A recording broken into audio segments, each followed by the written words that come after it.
So you've got your first license and you're keen to get on the air. It can all seem very overwhelming and confusing. Hi, I'm Ian, G0VGS. Let's try and help you along a little.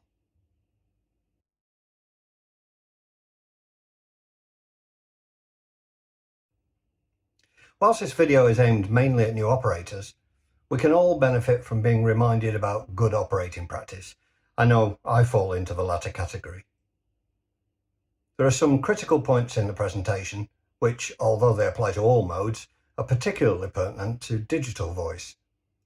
Some of the points in the video are my personal opinions, but I believe they're good operating procedure. I'm quite happy to discuss this in the comments below, or maybe even on the air.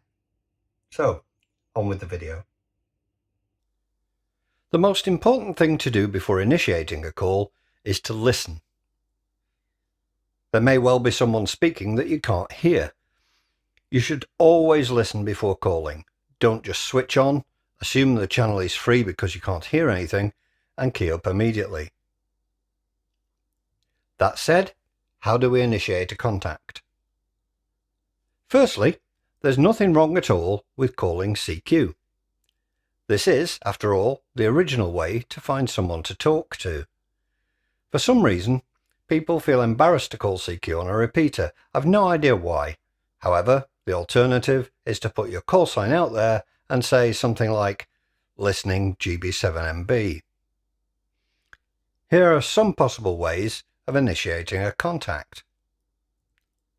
CQ, this is G0VGS, calling CQ and listening for any calls. Or simply, G0VGS, listening GB7MB for any calls. Or G0VGS, listening Northwest Fusion Group for any calls. I know this seems very basic, but people do worry about initiating calls. All it takes is a little bit of practice to gain confidence.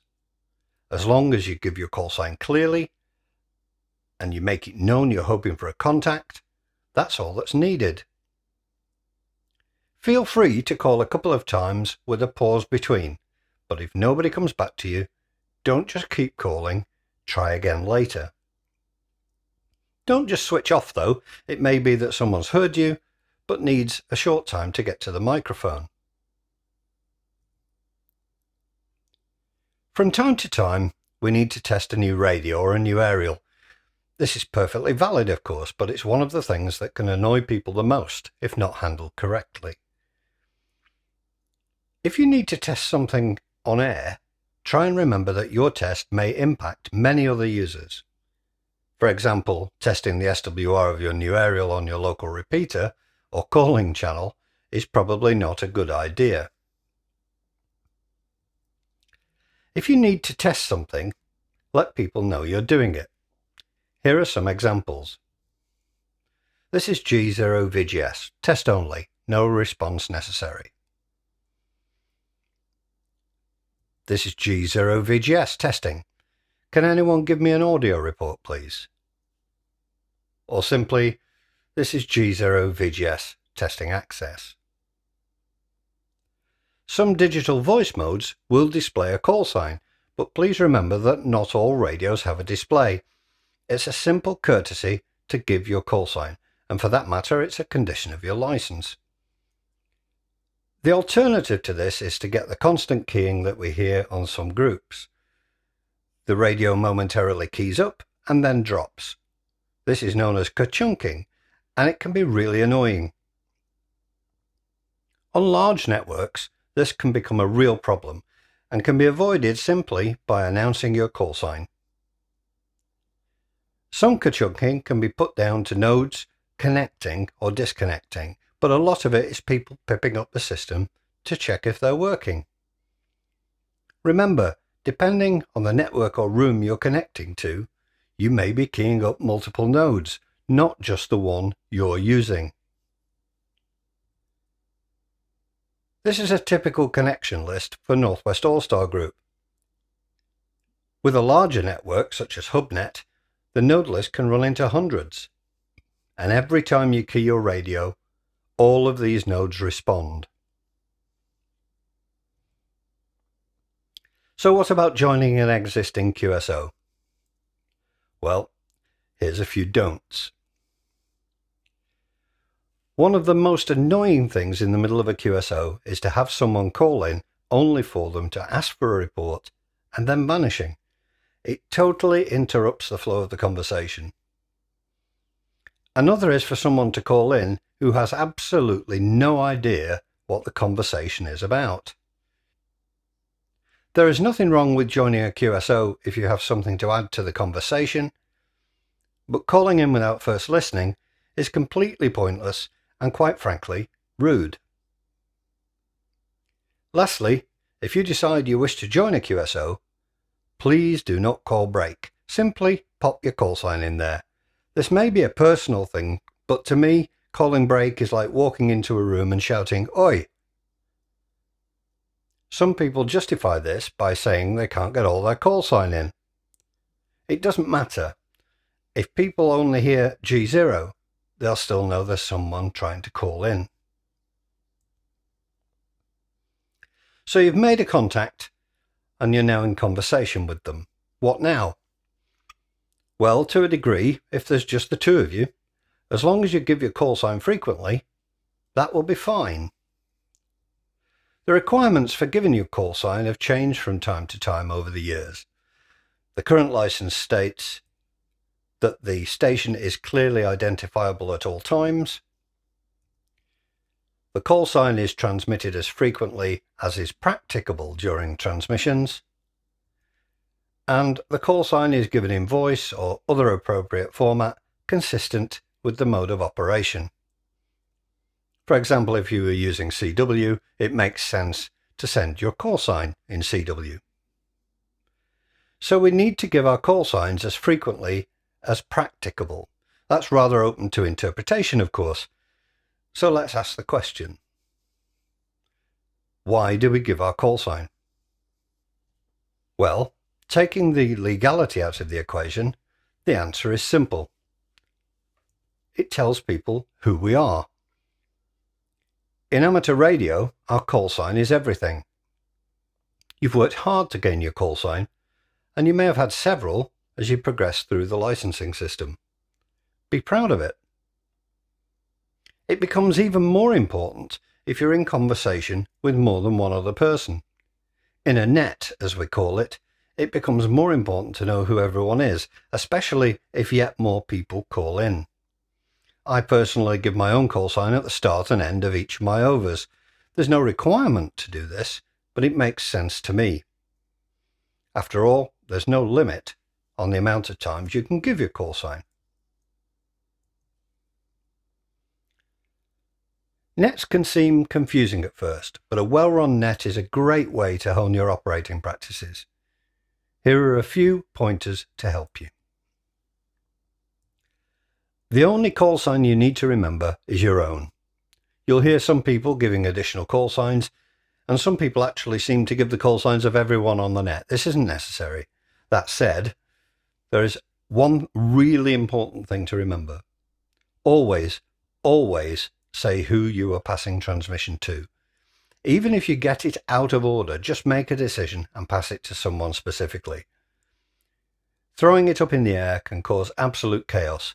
Everyone waits to see who's going to take it, and then several people can all start to talk at once.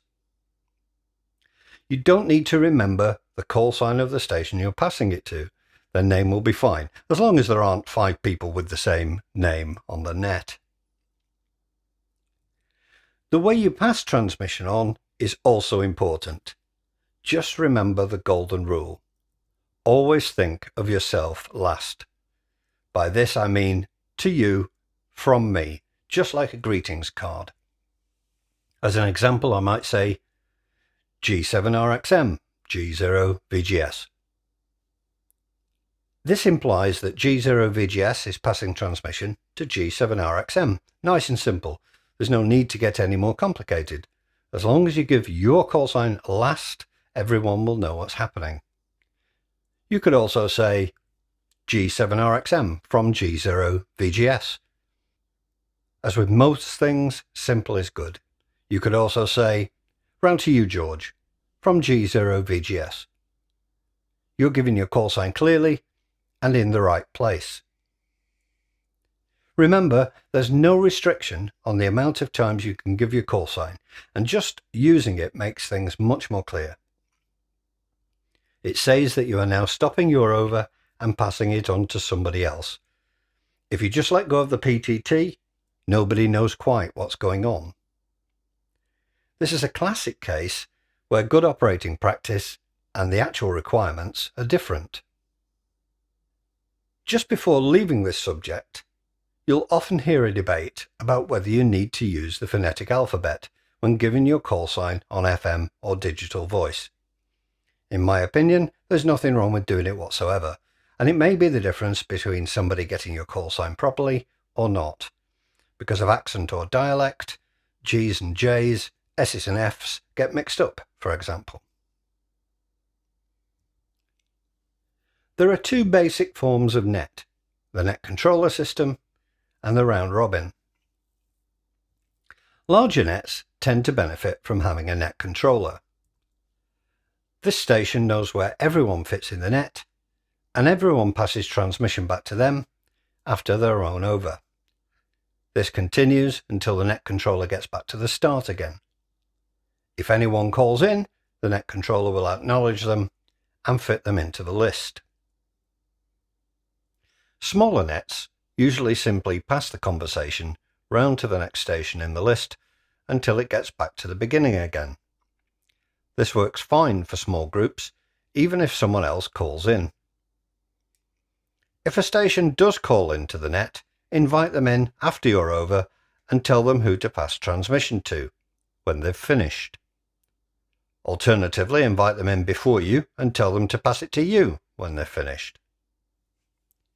In general, but especially in a net, mobile stations should be called in right away. The reason for this is that they may only get one over due to possibly passing out of range during the time it takes to get back round to them. Portable stations may also be time limited in the same way. Most importantly, you should always leave a pause before keying the PTT. This is true whether in a net or simply having a conversation with a friend. There's nothing more frustrating than trying to call in and nobody is leaving enough of a gap for you to get your call sign in. The simplest way to leave a QSO is to simply state that this will be your last transmission and give your best wishes. 7.3 is fine. We all know what it means. Here are a couple of examples. So, this is my final. 7.3 everyone, and round to you, George, from G0VGS. Or, thanks for the QSO. Have a great day. G7RXM from G0VGS. These are just a couple of examples. I'm sure you can think of many more. Digital voice is the same as FM in many ways, but one or two things become more important because of the way digital modes work. Leaving a pause is much more important, for example. Digital voice is usually internet linked and this can create delay. In some instances this can be quite long. It's generally accepted that 3 to 4 seconds is a good gap to leave between one station dropping carrier and the next station keying the PTT. Listen to the call sign you're given. Don't trust the call sign you see on your radio display. The chances are that it's correct, but make sure you listen to the call sign given. There can be more than one amateur in a household, for example, and radios tend to be shared in that situation. Finally, just a couple of things that are specific to Northwest Fusion Group. One thing that seems to confuse people is the way we manage the system in Northwest Fusion Group. Repeaters and gateways are treated differently. Repeaters are fixed and cannot be moved. Gateways, however, are movable. This is done so that there's always a core network available for the users. If you're not sure whether you're on a repeater or a gateway, just remember that repeaters will always start with GB7, like GB7MB, GB7FD, GB7DH, etc. Please don't try to move the repeaters in Northwest Fusion Group. It can cause problems with the network. The Wires X system has a 3-minute timeout timer built in.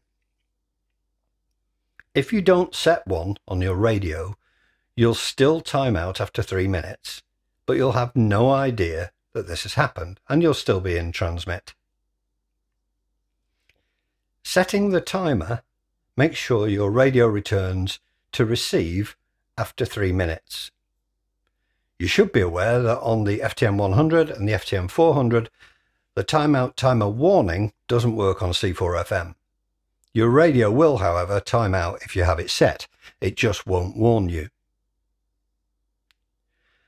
Lastly, some people are using a hotspot cross-mode into Northwest Fusion Group from DMR or D-Star. This is absolutely fine, but please check your audio levels and quality before firing up on the network.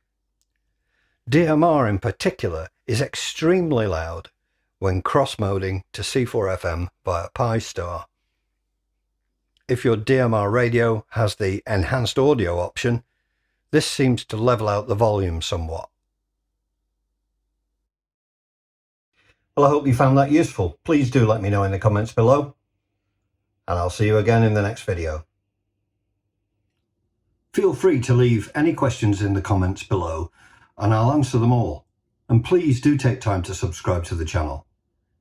If you click the bell, you'll be notified when I release a new video, and if you've enjoyed it, please click the like button.